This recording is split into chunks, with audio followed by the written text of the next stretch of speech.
Anestesia dá enjoo? Olha, eu só sei que na minha última cirurgia eu passei muito mal na recuperação. O enjoo que eu tive foi muito pior que qualquer tipo de dor que eu me lembre. Eu vomitei, foi péssimo, pior que sentir dor. Pessoal, o nosso amigo tem razão. Realmente a anestesia pode dar enjoo sim, e no vídeo de hoje eu vou discutir um pouquinho sobre esse assunto.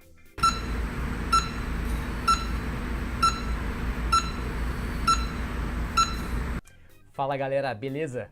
Pessoal, realmente a anestesia pode dar enjoo sim no pós-operatório, pode dar vômito, e o relato que a gente acabou de ouvir aí é muito comum. A náusea, o enjoo no pós-operatório é tão ruim que as pessoas normalmente colocam num patamar pior do que qualquer dor que elas possam sentir no pós-operatório. E por que a anestesia pode dar enjoo?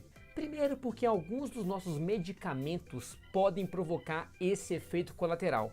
É muito comum numa anestesia nós usarmos analgésicos potentes, que são os opioides, fármacos derivados da morfina.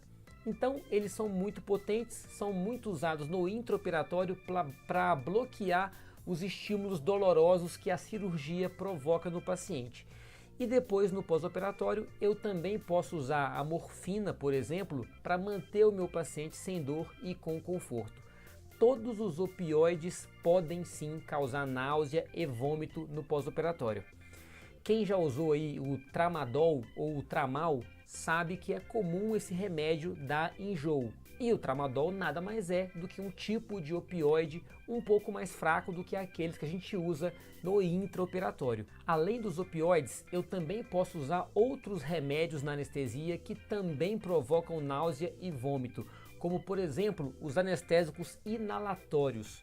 Eu posso manter a minha anestesia ou com remédios venosos ou com gases anestésicos, e esses gases a gente usa porque eles são bons, eles têm boas indicações, têm efeitos desejáveis, mas também podem dar muita náusea no pós-operatório em alguns pacientes que são mais suscetíveis do que outros. Da mesma forma, além do inalatório e do opioide, outros remédios como a cetamina também podem provocar náuseas no pós-operatório. Então por aí eu já posso ir sabendo que se por acaso eu misturar opioide com inalatório, com os gases, mais a cetamina, eu estou aumentando o risco do meu paciente ter náusea no pós-operatório. E não só a minha anestesia interfere, o tipo de cirurgia ao qual o paciente vai ser submetido também tem a ver. Por exemplo, cirurgias por vídeo, cirurgias videolaparoscópicas estão mais associadas a essa complicação no pós-operatório. E também cirurgias ginecológicas ou cirurgias de otorrino, de ouvido principalmente, estão associadas aí a enjoos e vômitos depois na sala de recuperação pós-anestésica. Então já falamos do tipo de cirurgia e do tipo de anestesia. Falta também ainda o tipo de paciente. Tem alguns pacientes que vão ter mais chance de apresentar esse probleminha depois de uma cirurgia. Então tem alguns grupos de risco, como por exemplo as mulheres, pessoas que já têm história de náusea e vômito em cirurgias anteriores, pessoas que têm história de náusea e vômito com movimento, aquela pessoa que viaja de carro e passa mal, que vai num parque de diversões e passa mal, vomita, essa pessoa também tem um risco aumentado de ter esse problema numa cirurgia. O uso de opioide nesse paciente é um risco, também traz um risco maior para essa população aí. E ainda pacientes que não fumam, que não são tabagistas, também tem um risco maior de náusea e vômito.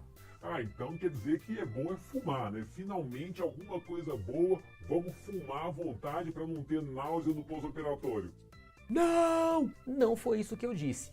O cigarro tem muitos malefícios, é um vício terrível, é um dos hábitos mais nocivos para a sua saúde, mas realmente tem essa vantagem. As pessoas que fumam costumam ter menos enjoo depois no pós-operatório, quando passam por uma cirurgia qualquer.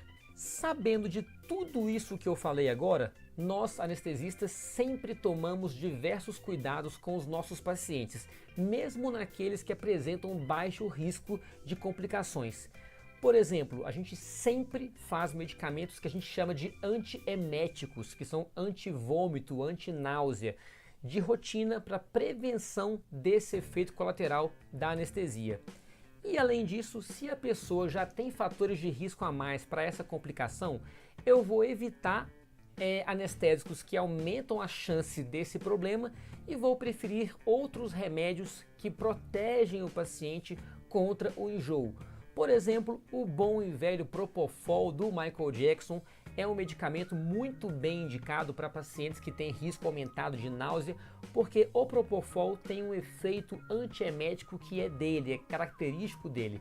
Então eu vou evitar gases nesses pacientes e vou preferir manter a pessoa dormindo com o Propofol.